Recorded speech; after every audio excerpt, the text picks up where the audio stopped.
పశ్చిమ గోదావరి జిల్లా నరసాపురంలో ప్రారంభమైన తెలుగుదేశం పార్టీ చేపట్టిన భవిష్యత్తు గ్యారంటీ బస్సు యాత్ర భీమవరం వరకు కొనసాగింది. భీమవరంలో జరిగిన కార్యక్రమంలో టీడీపీ నేతలు పాల్గొన్నారు. భీమవరం పట్టణ తెలుగుదేశం నాయకులు, టీడీపీ కార్యకర్తలు పెద్ద ఎత్తున బైక్లతో యాత్రకు స్వాగతం పలికాయి.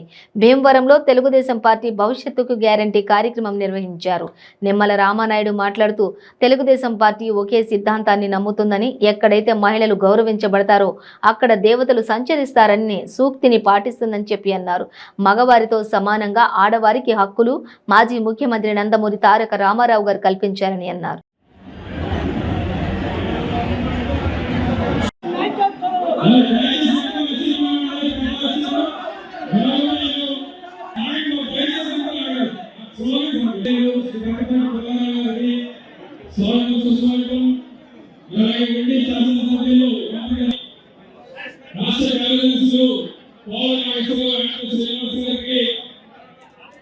ఏం చేస్తాం సూపర్ 6 అనేది అనే విషయం పెద్దలందరూ మాట్లాడతారు.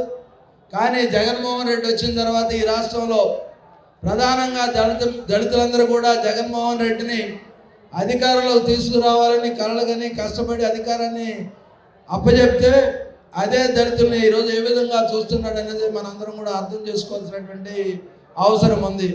మేనమామలు అన్నాడు, నా తోబుట్టువులు అన్నాడు, మాలల మేనమామలని మాదిగల తోబుట్టువులని అధికారం కోసం తల్లిని చెల్లిని వాడుకొని తల్లినేమో పూర్తిగా క్రైస్తవ్యం ముసుగులో ప్రజల్లోకి తిప్పి క్రైస్తవ్యం అనేది ఏదో మంచి మార్గం, ఆ మార్గంలో మీరు అందరూ జగన్ కోటేస్తే క్రైస్తవ్యాన్ని మేము బతికిస్తామని చెప్పి కల్లబల్లి కబుర్లు చెప్పినటువంటి తల్లి విజయలక్ష్మి, అదేవిధంగా చెల్లి వదిలిన బాణం అంటే వదిలేసిన బాణమే ఈరోజు తెలంగాణలో దిక్కుతోచగా తిరుగుతున్న పరిస్థితి మనం అందరం కూడా చూసాం.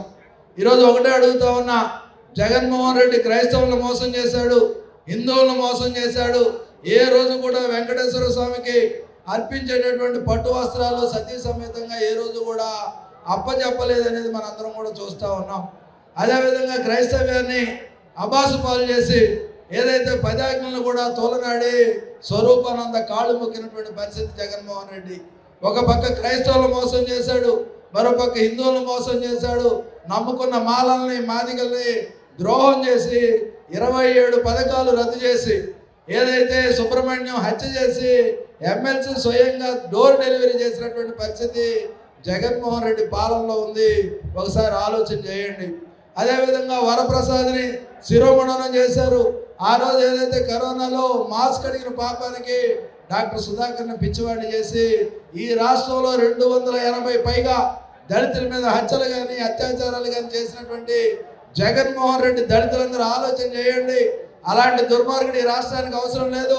దళితుల మీద దాడులు చేసేటటువంటి రాజ్యం ఎప్పుడూ వర్ధిల్లలేదు.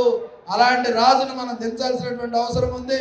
ఆ రోజు చంద్రబాబు నాయుడు గారు మలుపు పథకం ద్వారా, భూమి కొనుగోలు పథకం ద్వారా, ముందడుగు పథకం ద్వారా పాడి పంట వేయటమే కాకుండా డప్పు కళాకారులకి, చెప్పులు కుట్టే వాళ్ళకి, చర్మకారులకి, దళితుల బిడ్డలందరూ కూడా బెస్ట్ అవైలబుల్స్లో జాయిన్ చేసి వారికి విద్యాబుద్ధులు నేర్పించినటువంటి చంద్రబాబు నాయుడు గారు కావాలి. అదేవిధంగా వాహన యజమానులు చేసినటువంటి చంద్రబాబు నాయుడు గారు తిరిగి అధికారంలోకి రావాలనేదే ఈ బస్సు యాత్ర ముఖ్య ఉద్దేశం. దళితులందరూ కూడా గమనించమని, దళితులందరూ కూడా చంద్రబాబు నాయుడు గారిని గెలిపించమని మనసారా కోరుకుంటూ